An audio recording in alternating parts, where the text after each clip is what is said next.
Hello everybody, and let me welcome to you who's listening to our podcast. And today we are going to talk about different types of bosses. There are dozens of careers and each demands a special skill set.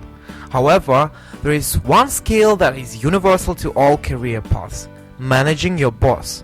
Without this skill, you are not likely to succeed.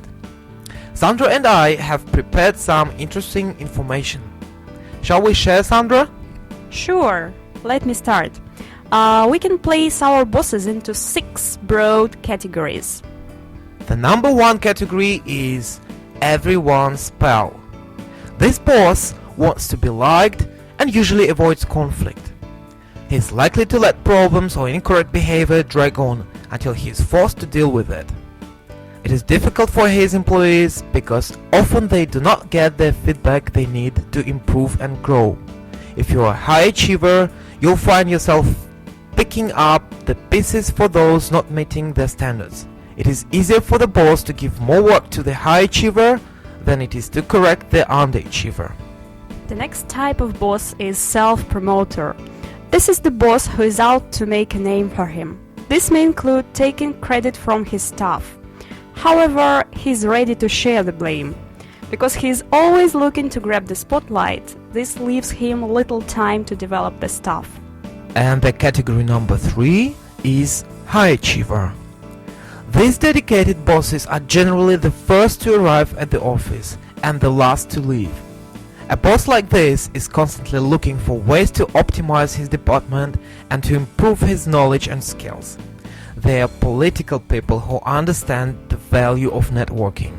Because they look beyond themselves, they are open to your ideas and eager to give you new opportunities.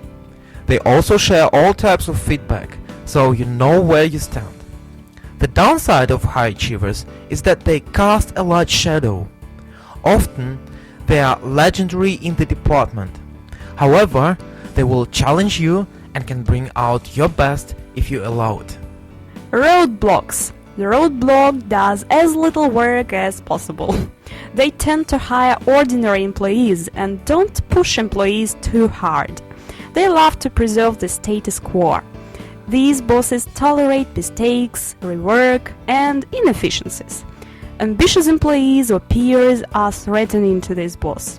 They are called roadblocks because they are seldom promoted and seldom hire stars. They block the road for others to move ahead.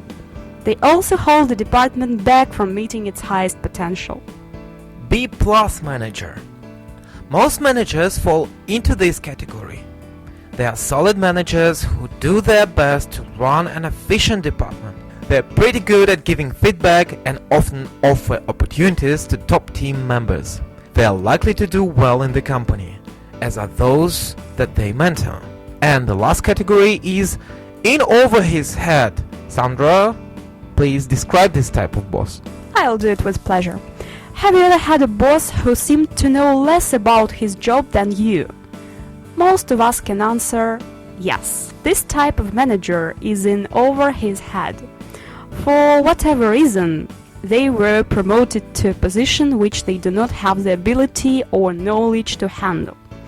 Don't expect much guidance from this manager, and he probably does not have much clout among his peers and senior management or partners. The good news is you have tremendous opportunity to take on some of his responsibilities and possibly accompany him at high-level meetings. A manager like this will welcome your discreet support.